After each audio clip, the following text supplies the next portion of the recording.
অনেক দিন পর বেশ লাগছে বন ভ্রমণ।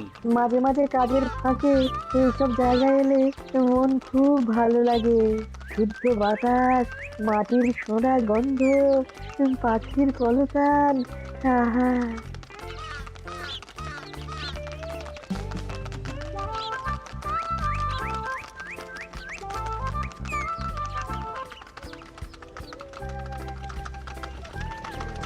মহারাজের রথ থামছে। আমরা এইখানে বসে আজ রাজকার্য পরিচালনা করব। মন্ত্রী, তুমি ঝটপট এখানে বসার বন্দোবস্ত করে দাও। আমি এক্ষুনি ব্যবস্থা করে দিচ্ছি মহারাজ। এই এখানেই আমাদের বসার জন্য ছাউনি করে দাও। এক্ষুনি করে দিচ্ছি মন্ত্রী মশাই। এরা বসার জায়গাটা করে দিক, ততক্ষণ আমরা একটু হেঁটে আসি।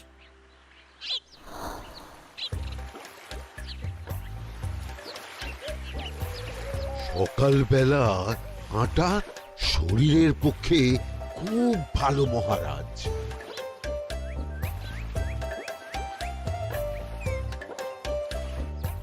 আগেকার দিনে রাজা মহারাজরা এই সব বনে মৃগয়া করতে আসতেন। মৃগয়া একদম ভালো নয় মন্ত্রী। তুমি জঙ্গলে আসছো অন্য প্রাণীদের মারতে। কেন মারবে? ওরা তো তোমার কোনো ক্ষতি করেনি। না, তা করেনি, কিন্তু তখন ওটা রাজা মহারাজাদের খেলা ছিল। শুনেছি আপনার প্রপিতামহ খুব ভালো বাঘ শিকার করতেন, অনেক বাঘ মেরেছেন। মন্ত্রী, তুমি একটা কথা হয়তো জানো না। আমার প্রপিতামহ শিকার করতেন, কিন্তু কোনো স্বাভাবিক জানোয়ারকে নয়। যে বাঘ মানুষ খেকো হয়ে প্রজাদের ক্ষতি করত, আমার প্রপিতামহ সেই সমস্ত বাঘদেরই মারতেন। এছাড়া উনি বন্য প্রাণী সংরক্ষণ করতে বড়ই ভালোবাসতেন।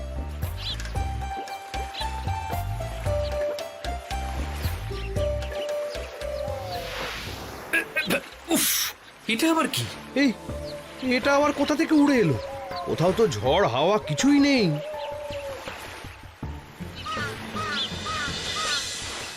একটা ধাঁধা মহারাজ, এই কাগজে লেখা। ধাঁধা পড়ো দেখি। জোয়ার ভাটা প্রভুর খেলা, ভাটা হবে হলে বেলা। ভাটা হলেই দেখা যাবে লাল রঙের এক পাথর পাবে। নদীর ধারে গর্ত করে যত্নে সাজাই কলস ভরে। হেথায় হোথায় ছড়িয়ে যাহা, অন্ধকারে জলে তাহা। ঢুকলে চক্ষু ঝলসে যাবে, হাতের কাছে ঘন্টা পাবে। ঠিক ঘন্টা বাজলে পরে পড়বে ঝরে থরে থরে। ঘন্টা যদি হয় ভুল, যেন তুমি হারাবে কুল। ঠিক ঘন্টা চিনতে হলে নকশা দেখো চক্ষু খুলে। সিন্দুক দেওয়ালে হাত দাও, আসল ঘটনা জেনে নাও। ওরে বাবা, খুব দীর্ঘ ধাঁধা। তা মন্ত্রী, তুমি কিছু বুঝলে? এটা একটা গুপ্তধনের নকশা। এর মধ্যে গুপ্তধন কোথায় আছে তার একটা ধারণা দেওয়া আছে। গুপ্তধন? ওটা আমাকে পেতেই হবে, পেতেই হবে। দেখি দেখি, একবার কাগজটা দাও। গোপাল, কাগজটা আগে আমার হাতে দাও, দেখি ভালো করে।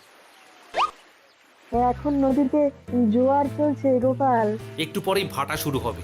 হ্যাঁ, ভাটা না হলে কিচ্ছু বোঝা যাবে না। এখানে স্পষ্ট লেখা আছে, ভাটা হলেই দেখা যাবে লাল রঙের এক পাথর পাবে। তার মানে আমাদের ভাটা হওয়া পর্যন্ত অপেক্ষা করতে হবে। না, সময় নষ্ট না করে ধাঁধাটার সমাধান করতে শুরু করি। ভাটা হলে একটা লাল রঙের পাথর দেখা যাবে, এই পর্যন্ত পরিষ্কার আছে। বুঝতে হবে ওর পর থেকে। পড়ো গোপাল, চলো আমরা সবাই বুদ্ধি লাগাই। নদীর ধারে গর্ত করে যত্নে সাজাই কলস ভরে। এটার অর্থ, ধাঁধাটা মাথায় বসিয়ে নিয়েছি, এবার কে কি বলবে সেটা শুনতে হবে। চলো গোপাল, আমরা ধাঁধা যেমন যেমন বলেছি তেমন তেমন ভাবেই চলি। চলুন মহারাজ, এখন আমাদের দেখতে হবে লাল পাথর। কোথায় আছে লাল পাথর? চলো চলো সবাই, চোখ কান খুলে আমরা নদীর পাড় ধরে হাঁটি। আমি একটু তফাতে হাঁটি। গুপ্তধন আমাকে একা পেতে হবে।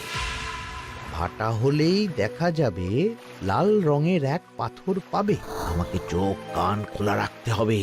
লাল পাথর, নদীর চড়ায় লাল পাথর দেখতে হবে। লাল পাথর, লাল পাথর। ওটা কি? তো এই তো লাল পাথর, লাল পাথর। ওরা অনেকটা এগিয়ে গেছে, ওদের আমার দিকে নজর নেই। এই সুযোগ, এই সুযোগ, একা একা গুপ্তধন নিয়ে পালাবো। আহ, এ, এ।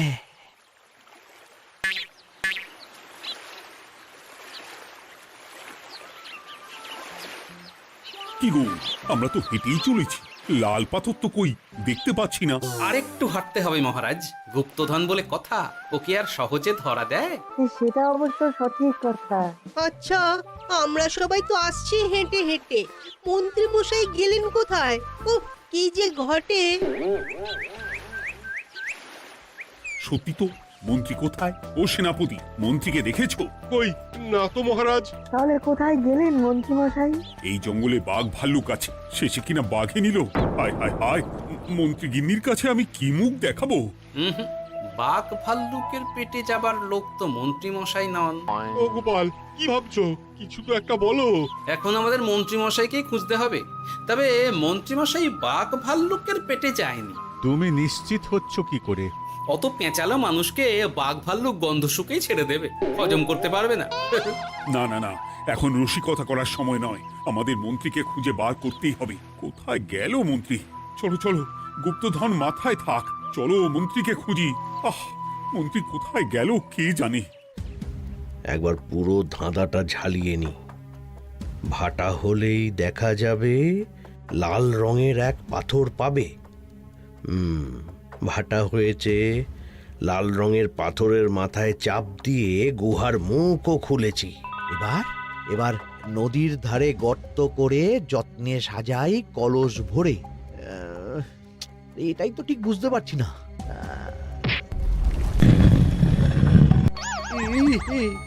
এই রে, এবার কি হবে? হ্যাঁ, মহারাজ, কোথাও একটা আওয়াজ হলো। আওয়াজটা কোন দিক থেকে হলো? চলুন সামনে এগিয়ে যাই। আমার মনে হয় আওয়াজটা সামনের দিক থেকে এলো।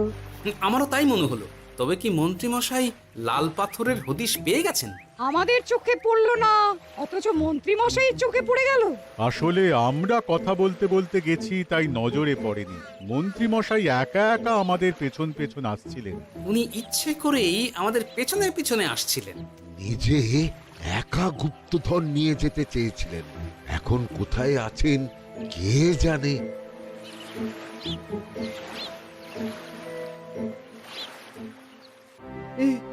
অন্ধকারে কিছু দেখতে পাচ্ছি না তো। ধাঁধাতে কি ছিল? হ্যাঁ, কি ছিল? হেথায় হোথায় ছড়িয়ে যাহা, অন্ধকারে জলে তাহা, ঢুকলে চক্ষু ঝলসে যাবে, হাতের কাছে ঘন্টা পাবে। পেয়েছি পেয়েছি, ঘন্টা ঘন্টা ঘন্টাটা পেতে হবে। ঘন্টাটা ঘন্টাটা ঘন্টা।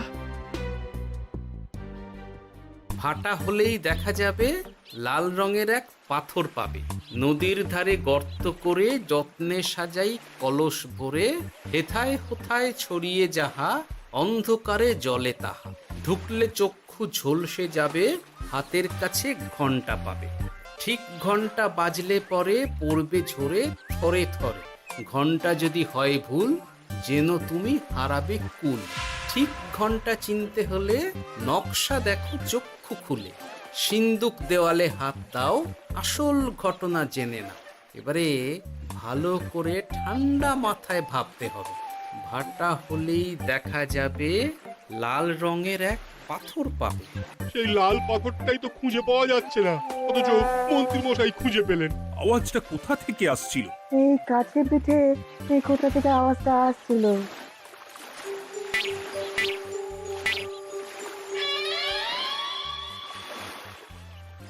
এই তো, এটাই মনে হয় সেই লাল পাথর। একটু নাড়িয়ে চাড়িয়ে দেখি তো কিছু হয় কিনা।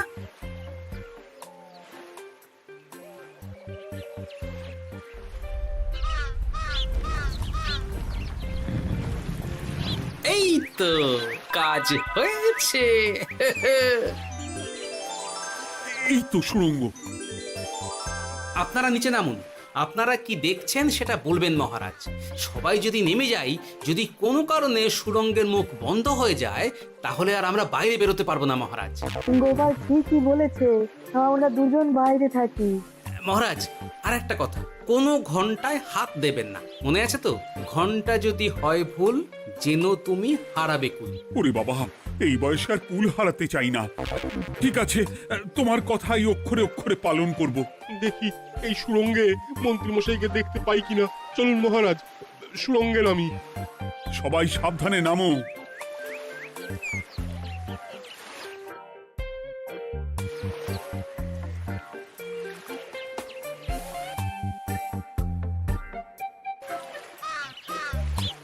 মহারাজ, ওখানে কি কি দেখতে পাচ্ছেন? ওখানে কি মন্ত্রী মশাই আছেন? না গোপাল, মন্ত্রীকে এখনো দেখতে পাইনি। শুধু আমি এখানে অজস্র পাথর দেখতে পাচ্ছি। পাথরে পাথরে ছয় লাভ, ছোট বড় অজস্র। পাথরগুলো বড় অদ্ভুত, কিরকম কিরকম মানুষ মানুষ গড়ন। লম্বা বেঁটে হরেক রকম। মানুষ মানুষ গরম, সেটা কি রকম? আর কিছু? কোনো কলসি কি দেখতে পাচ্ছেন? কলসি তো দেখতে পাচ্ছি না। মহারাজ, কলসি থাকতেই হবে, কারণ ধাঁধায় লেখা আছে নদীর ধারে যত্ন করে যত্নে সাজাই কলস ভরে। গর্তটা আসলে হলো সুড়ঙ্গ, কিন্তু কলস। মহারাজ, মহারাজ, এইদিকে এইদিকে একটা কলসের মতো কি যেন আছে। এইদিকে আসুন, এদিকে এদিকে। হ্যাঁ গোপাল, দেখতে পেয়েছি।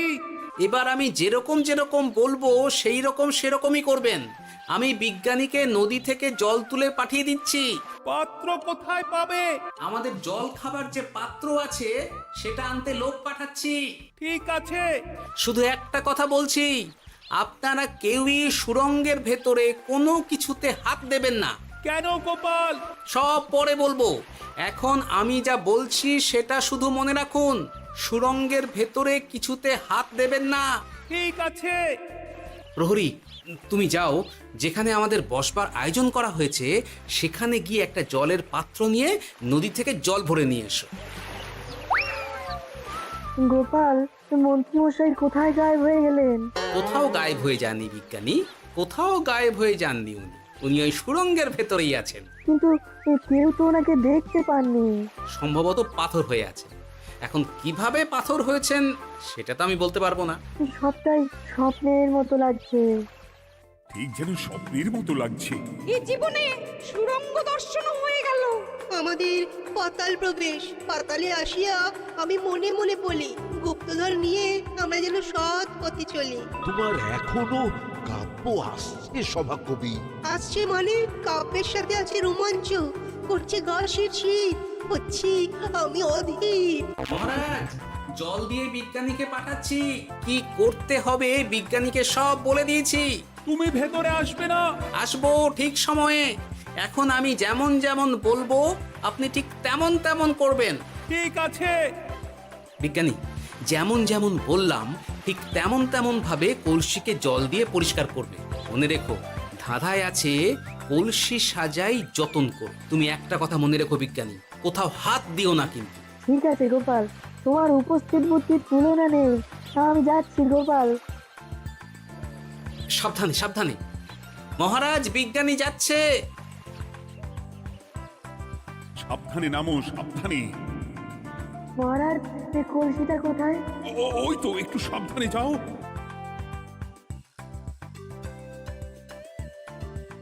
বিজ্ঞানী, কলসির দেখা পেয়েছো? পেয়েছি পেয়েছি পেয়েছি। এবারে কলসিটাকে ভালো করে জল দিয়ে ধুয়ে দাও। কলসির আলোয় সুড়ঙ্গ আলোকিত গোপাল। এরপর কি? ভালো করে দেখুন মহারাজ, কোথাও ঘন্টা দেখতে পাচ্ছেন কিনা। ঘন্টা? একটা তো নয়, সার সার ঘন্টা, অনেকগুলো ঘন্টা। সাবধান, ঘন্টায় হাত দেবেন না, শুধু দেখুন।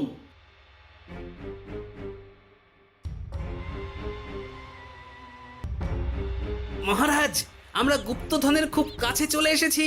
তাই নাকি? কি মজা কি মজা, এবার খাবো ক্ষীরের গজা। সভাকবি, চুপ করো। এখনো আমরা গুপ্তধন পাইনি। বাবার মুখে দাঁড়িয়ে সবগুলো তারা আঁকা। বিজ্ঞানী, কোনো ঘন্টায় চাঁদের নকশা করা আছে কি একটু দেখে বলো না। আমি আতস কাজ নিয়েই দেখছি, সব ঘন্টাতেই তারা আঁকা। খবরদার কোনো ঘন্টাকেই ছোঁবে না। ঠিক আছে, কোনো কিছু না ছুঁয়ে আমি দেখছি। পেয়েছি গোপাল, চাঁদ আঁকার ঘন্টা পেয়েছি। ওই ঘন্টাটা বাজাও, বাজাও।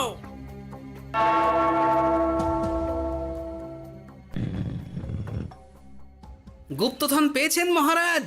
বাঁচাও, বাঁচাও, বাঁচাও। বাঁচান মহারাজ, বাঁচান বিজ্ঞানী, মহারাজ, মন্ত্রীর গলা পাচ্ছ না? মহারাজ, আমি পাথর হয়ে আছি, আমাকে মানুষ করুন মহারাজ। তুমি তো মানুষই ছিলে, হঠাৎ করে পাথর হলি কেন? মহারাজ গুপ্তধন পেয়েছেন? পেয়েছি, তার সাথে মন্ত্রীকেও পেয়েছি। মন্ত্রী এইখানে কোথাও পাথর হয়ে দাঁড়িয়ে আছে। দাঁড়ান মহারাজ, এবার আসছি। সাবধানে এসো। আমি ভেতরে যাচ্ছি, বুঝলে? যদি কোনো কারণে দেখো পাথরটা গুহার মুখটা আটকে দিয়েছে, অমনি তোমাদের কাজ হলো পাথরটাকে ছুঁয়ে ফেলা, বুঝলে? ঠিক আছে গোপাল দাদা। আমার মনে হয় বিপদ আর কিছু ঘটবে না, তবুও সাবধানের তো মান নেই। ঠিক আছে, তুমি নিশ্চিন্তে ভেতরে যাও। বাঁচাও, আমাদের বাঁচাও, আমাদের সবাইকে মানুষ করুন। আমাকে মানুষ করুন মহারাজ। আপনাকে তো মানুষ করা হবে মন্ত্রী মশাই। আগে বলুন আপনি পাথর হলেন কি করে? ও মনে পড়েছে, ধারার শেষ লাইন, সিন্দুক দেওয়ালে হাত দাও, আসল খবর জেনে না। সত্যি গোপাল, তুমি না থাকলে এই এত কিছু আমাদের সবার কাছে অজানাই থেকে যেত।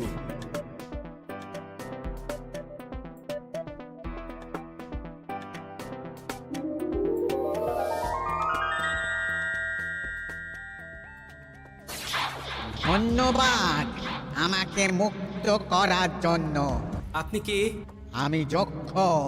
আমাকে এই ধন সম্পত্তি পাহারা দেওয়ার জন্য এক ডাকাত দলের সর্দার যক্ষ করে রেখেছিল। আমি 100 বছর ধরে এইখানে যক্ষ হয়ে আছি। আমি তোমার জন্য মুক্ত হলাম গোপাল। এই সম্পত্তি তোমার গোপাল। সম্পত্তি নিয়ে আমি কি করব? আমি এই সব সম্পত্তি মহারাজকে দান করলাম, রাজ্যের অনেক কাজ হবে। তুমি ধন্য গোপাল, তুমি ধন্য। এবার আমার যাবার সময় এসেছে, আমাকে যেতে হবে। যাবার আগে এই পাথরগুলোকে মানুষ করে যান। এরা সব লোভী। আমি আমার সীমিত ক্ষমতায় এই গুপ্তধনের ধাঁধাকে এখানে যারাই ভ্রমণ করতে আসে তাদের হাতে তুলে দিই, কিন্তু কেউ এই ধাঁধার সমাধান করতে পারে না। সবার মনে লোভ কাজ করে, এই লোভ এদেরকে পাথর করে রেখেছে। পাথর হলো কি করে? একটা মানুষ এসে বুক ভরা লোভ নিয়ে আধা পুরো না জেনে পাথরে হাত দিলেই সে পাথর হয়ে যাবে। আমাদের ভুল হয়েছে, আর লোভ করবো না, আমাদের বাঁচাও।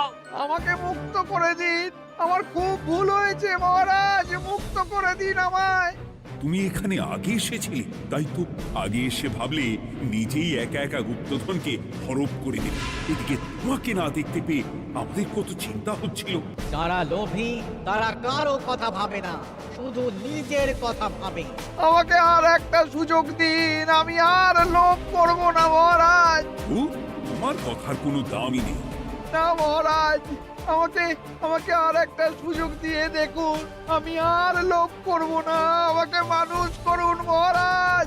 আমাদের সবাইকে মানুষ করুন, দয়া করে মানুষ করুন।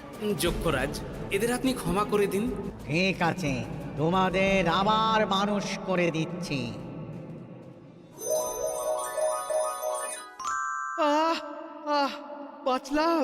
বাঁচলাম।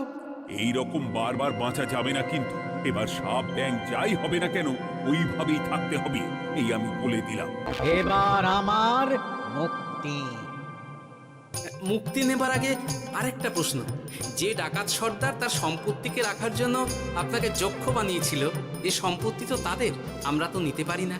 লোভ বড় খারাপ গোপাল, অতিরিক্ত লোভ মানুষকে পশু করে দেয়। ওই ডাকাত দল এই সম্পত্তির জন্যে সবাই কাটাকাটি করে মরে গেছে, কেউ আর বেঁচে নেই। সুতরাং এই সম্পত্তিতে তোমার অধিকার আছে, এই সম্পত্তি তুমি গ্রহণ করো। নিলাম আমি, কিন্তু এই সম্পত্তি মহারাজকে আমি দান করলাম। ডাকাত দল জনগণের সম্পদকে লুঠেই তো সম্পত্তি বানিয়েছে, তাই আমি জনগণের কাজে লাগবার জন্যই এই সম্পত্তি মহারাজকে দিলাম। সাধু সাধু গোপাল, তোমার জয় হোক। এবার তাহলে আমি যাই, তোমরা সবাই সুখে থেকো আর ভালো থেকো। গোপাল, তোমার তুলনা হয় না। তোমার ঋণ আমি কোনোদিন শোধ করতে পারবো না। তুমি কৃষ্ণনগরের জন্য যা করলে তা ইতিহাসে লেখা থাকবে। না মহারাজ, আমি এমন কিছু করিনি, এই কাজ সবাই করবে।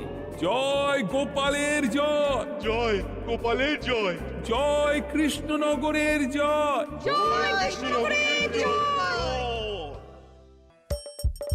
হাসির রাজা, জ্ঞানের রাজা, রসিক রাজা।